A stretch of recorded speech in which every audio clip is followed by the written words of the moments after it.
Hello everyone, আসসালামু আলাইকুম। সবাই কেমন আছেন? আশা করছি ভালো আছেন। আমিও ভালো আছি আলহামদুলিল্লাহ।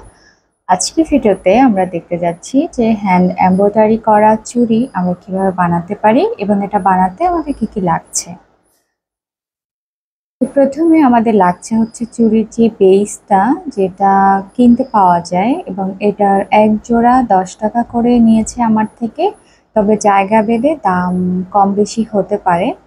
এটার ম্যাটেরিয়ালটা হচ্ছে প্লাস্টিক।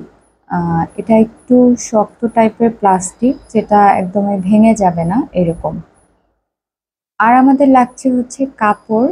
কাপড় এখানে আমি ব্যবহার করছি সুতি ভয়েল কাপড়। কাপড়ে যে আপনার লাগবে এমন কোনো ব্যাপার নেই, আপনি যে কোনো কিছু দিয়ে আপনি ডিজাইন করতে চাইলে সেটা করতে পারেন। এখানে অনেকেই বাটিক টাইপের কাপড় দিয়েও কিন্তু ডিজাইন করেন। তবে আজকে আমরা দেখতে চাচ্ছি যে আমরা চুড়ির উপর কিভাবে এমব্রয়ডারি এবং পুঁথি দিয়ে ডিজাইন করব সেটা। তো কাপড়টাকে আমি মোটামুটি চার ভাঁজ করে ফোল্ড করে নিয়েছি। একটি কারণ আছে। আহ, যেহেতু এই জিনিসটা শক্ত, কাপড়টা যদি এক প্যাচ দিই তাহলে এই জিনিসটার উপর কাজ করা আমার জন্য বেশি কঠিন হবে। সেই জন্য আমি এখানে চারবার হচ্ছে একটু ফোল্ড করে নিয়েছি, মানে দুবার ফোল্ড করে নিয়েছি, তাতে আর কি চার হয়েছে। যাই হোক, এইভাবে করে আমি এই B6000 যে গামটা আছে সেটার মাধ্যমে একটু পেঁচিয়ে নিলাম। সেই গামটা সব জায়গায় দেওয়ার দরকার নেই, শুরুতে আমরা দিয়েছি এবং শেষে এটাকে আটকে রাখার জন্য দিব। তাহলে কিন্তু এটা খুব ভালোভাবে সেট হবে। যদি আপনি এখানে কোনো প্রিন্টের কাপড় ব্যবহার করেন আপনার ড্রেসের সাথে ম্যাচিং করে, তাহলে কিন্তু এখানে আপনার চুড়ির ডিজাইনটা কমপ্লিট হয়ে যাবে। কিন্তু আমরা এখানে হচ্ছে এমব্রয়ডারি করব। তবে এখানে এই চুড়ির উপরে খুব বেশি ডিজাইন করাটা একটু কষ্টকর। সম্ভব যে না সেটা না, সম্ভব, অনেকেই করে থাকেন, তবে একটু কষ্টকর। এখানে আমার কাছে মনে হয় যে একটু সিম্পল দেখে বা একটু মানে বেসিক যে স্টিচ আছে ওরকম টাইপের কিছু ডিজাইন করলেই ভালো। তো এভাবে করে সুন্দর করে পেয়েছি। আমি যে অবশিষ্ট কাপড়টা ছিল ওইটা ভালো করে কেটে নিয়েছি, তারপরে এটা লাগিয়ে রেস্টে দিয়ে দিয়েছি। বেশ অনেকক্ষণ সময় রেস্ট করার পরে এই যে এটা হচ্ছে তাদের অবস্থা। আমি দুইটাকেই আর কি রেডি করে নিয়েছি কাজ করার জন্য। আমি এটার উপর আর কোনো ড্রয়িং করছি না, আর এইটা হচ্ছে এটার বেসটা। যাই হোক, আমি এটার কোনো রকমের ড্রয়িং করছি না, যেহেতু আমি আর কি একটা বেসিক সেলাই করব এটার উপরে, সেজন্য। তো একটা আমি অফলাইনে করে নিয়েছি, এরকমই ওইটা হবে। তো এভাবে কিভাবে করলাম সেটাই হবে আজকের ভিডিও। তো না টেনে পুরো ভিডিওটা দেখবেন। যাই হোক, এখানে কিন্তু সুতা যেটা নিয়েছি আমি লাছি সুতা 2 নল পরিমাণ নিয়েছি, কিন্তু এখানে কোনো রকমের গেট কিন্তু আপনি দিতে পারবেন না, তাহলে কিন্তু আপনার সেলাইটা মানে ওটা উপরে ভেসে থাকবে এবং খুবই অসুন্দর হয়ে যাবে। এখানে আমি যে ব্যাক স্টিচ আছে ওইটা আমি দিয়ে নিচ্ছি, যেটাকে আমরা কিনা বকেয়া সেলাইও বলে থাকি সেটা। এখানে আপনি চাইলে কিন্তু কাঁথা স্টিচও দিতে পারেন। আমার কাছে মানে আমি শুরু থেকে কেন জানি এটাই দেওয়া শুরু করেছিলাম। সেলাইগুলো একদমই এক সমান হলে তো খুব সুন্দরই লাগতো, কিন্তু যেহেতু এটা বললামই একটু শক্ত, সেই জন্য সেলাইগুলো কিছুটা ছোট বড় হচ্ছিল। তবে খুব একটা কঠিন তা না, এরকম সোজা সেলাইগুলো খুব কঠিন না, তবে মনে হলো যে ডিজাইন করতে গেলে একটু কঠিন হবে আর কি। তারপর এখানে আমি 3টা একটু লেজি ডেজি দিয়ে নিচ্ছি। চাইলে অনেক বেশিও দেওয়া যেত, তো আমার মাথায় যে ডিজাইনটা আসলে ঘুরছিল বা আমি ভেবে রেখেছি সেটা আর কি এরকমই ছিল।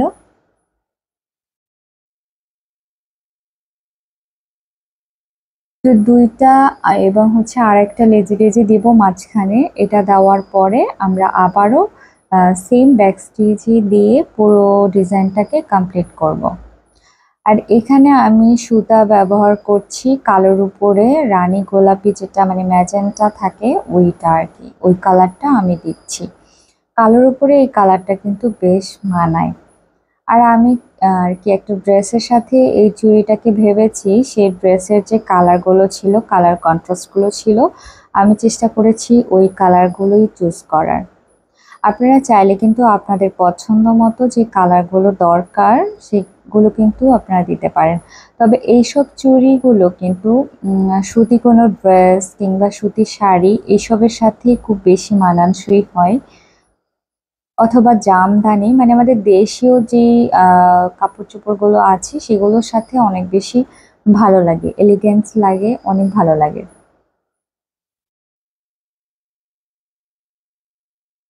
তো আমার ওই জিনিসটা মানে ফার্স্টের ডিজাইনটা করা শেষ, এখন আমি একদম কোনো রকম ডিজাইন করব না। সেম ভাবে কোনো রকম সুতাতে আমি কিন্তু গিট দিচ্ছি না, আপনারা দেখে নিলেন কিভাবে আমি সুতাটাকে আটকালাম। তো এভাবে করে সুতাটাকে আটকে নেবেন, কোনো রকমের গিট দিবেন না। তারপরে আমি সবুজ কালার, এটা হচ্ছে মানে একটা হালকা সবুজ থাকে না, সেরকমটা সবুজ আর কি। গাঢ় যে সবুজটা থাকে, মনে করেন যে আমি যে ড্রেসটা পরে কাজটা করছি ওই সবুজটা না, মানে এছাড়া আরেকটা যে সবুজ থাকে ওই কালারটা হচ্ছে এটা, যেটা ঠিক আপনারা দেখতে পাচ্ছেন সেম সবকিছু আসলে ওই কালারে। তো ওইভাবে করে আমি একদম সোজা সেলাইটা দিয়ে নিচ্ছি, এই পাশে একটা দেব ওই পাশে একটা দেব। তো আপনারা দেখতেই পাচ্ছেন যে যদি কোনো জায়গা খালি থেকে যায় তাহলে কিন্তু আমরা এইভাবে করে আবার ফিল আপ করতে পারি। তো আশা করছি যে এই ভিডিওগুলো আপনাদের ভালো লাগবে। আর আজকাল আমি অনেকগুলো গহনা বানানোর মানে হ্যান্ডিক্রাফটের গহনা বানানোর ভিডিওগুলো আপলোড দেব, আমি চেষ্টা করব আপলোড দিতে, আপনাদের সাথে শেয়ার করতে ইনফরমেশনগুলো। তো আশা করছি যে আপনারা আমার চ্যানেলে থাকবেন, এবং যারা এখন আমার চ্যানেলটা সাবস্ক্রাইব করেনি তারা সাবস্ক্রাইবও করে নেবেন, যাতে করে কোনো ভিডিও আপনারা মিস না করেন। আর দেখেন এখনো কিন্তু আমি কোনো রকমের গিট দিইনি, এটা এভাবে করে কেটে নিয়েছি। আর এই পুঁথিগুলো, এইগুলো হচ্ছে সিলভার বা স্টিলের পুঁথি, এইগুলো নাম আমি জানি না, এগুলো তোলা হিসেবে বিক্রি করা হয়। তো এগুলো আমি এখন লাগিয়ে নেব। এটাও কিভাবে লাগাচ্ছে, যেহেতু একদম মাঝখানে লাগাবো মানে ম্যাজেন্টা কালারের উপরে, তাই আমি আবার ম্যাজেন্টা কালার সুতা নিয়েছি। তো সেম যেভাবে করে সুতাটা আটকে নিয়েছিলাম ফার্স্টে থেকে, ওইভাবে করেই সুতাটাকে আটকে এখানে আমি ৬টা করে আর কি পুঁথি দিচ্ছি। আপনারা আপনাদের পছন্দ মতো ৪টা ৫টা ৬টা যেটাই আপনার পছন্দ হয় সেভাবে করেই দিতে পারেন। এভাবে করে আমি একটু কয়েকটা বার একটু রাউন্ড করব, মানে যাতে করে একদম শক্তপোক্তভাবে আটকে থাকে। অনেক সময় আমাদের হিজাব কিংবা ওড়না কিংবা শাড়িতে লাগতে পারে টান, যাতে সহজে এটা ছিঁড়ে না যায় সেজন্য কয়েকটা বার কিন্তু একটু এদিক এদিক করে নিলে এটা টাইটভাবে লেগে যাবে। লেজি ডেজি গুলো যে দিয়েছিলাম সেগুলোর ঠিক মাঝ বরাবর, মানে দুইটা লেজি ডেজি ডিজাইনের ঠিক মাঝ বরাবর আমি এই এই পুঁথির কাজগুলো করে দিচ্ছি, যাতে করে একদম সমান সমান আর কি দূরত্বে হয়ে থাকে, মানে যতটা চেষ্টা করা যায় আর কি সমান সমান ভাবে চোখের আন্দাজে আর কি।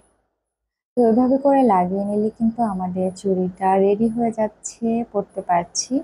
আশা করছি যে আপনাদের এই চুড়ির ভিডিওটা ভালো লাগবে, এবং ভালো লাগলে কিন্তু আপনারা চাইলে আপনাদের ফেসবুকে বা বন্ধুদের সাথে শেয়ার করতে পারেন, যাতে করে তারাও বানাতে পারে, আপনারাও বানাতে পারেন। আমার কাছে তো ভীষণই ভালো লেগেছে এই চুড়িটা। আমার হাতের থেকে এক সাইজ একটু বড় হয়েছে, বা একটা ব্যাপার না, যেহেতু এই চুড়িগুলো বারবার খোলা হবে, পরা হবে, বড় হলেও কোনো সমস্যা নেই। আজ এ পর্যন্তই।